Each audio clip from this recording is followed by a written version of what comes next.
All right, so you've got like a stack of language learning books, right? And you're like, okay, I just want to know the real deal, what actually works. Mm-hmm. And we actually have this super interesting discussion that we're going to dive into today between a teacher named Sam and his student Emily. And they were talking about this woman named Rosa on a podcast recently, and I was like blown away. Oh, really? Yeah. Wow. So Rosa learned English with no formal classes at all, just her smartphone and like crazy dedication. You know, it really makes you think differently about what it really takes to learn a new language, right? It's amazing how resourceful people can be.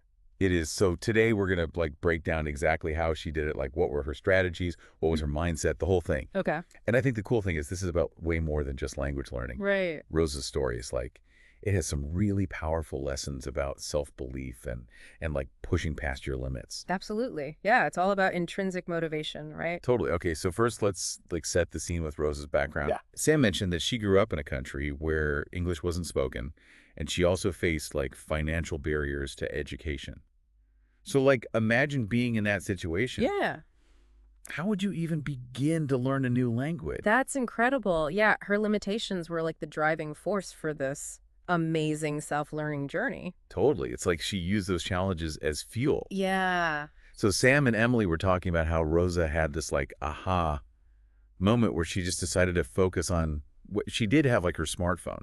Right. And I mean, I use my phone for like scrolling through social media and watching cat videos. Yeah. But Rosa saw it as like a portal to language learning. Wow, that's amazing. I know. So did she just like randomly browse the app store? What was Yeah. her secret weapon? Well, according to Sam, she was really strategic about combining different tools. Okay. Like for vocabulary, she really liked Duolingo. Okay. I've heard of that. And get this, she learned pronunciation from this YouTube channel called English with Lucy.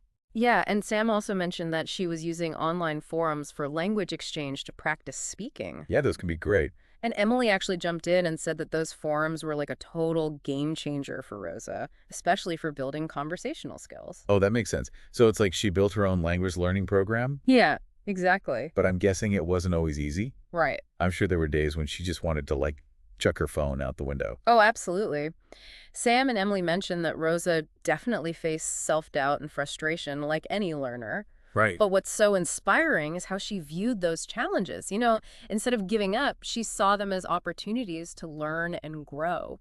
That's a really good point. It's like reframing setbacks into growth. Yeah, exactly. Did they talk about how she stayed on track? Because self-directed learning can be tough. Yeah, Emily actually brought that up. She said that Rosa had a super strict study schedule. Like she carved out time every single day and treated it like a real commitment. Wow.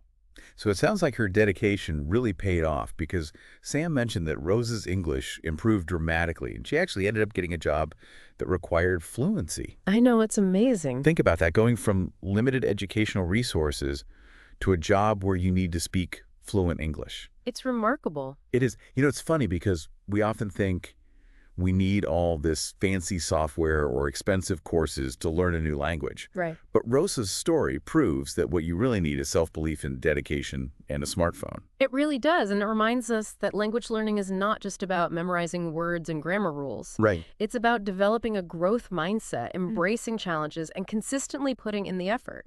These are all principles that apply to way more than just language learning. Exactly. You know, think about areas in your own life where this approach could make a difference.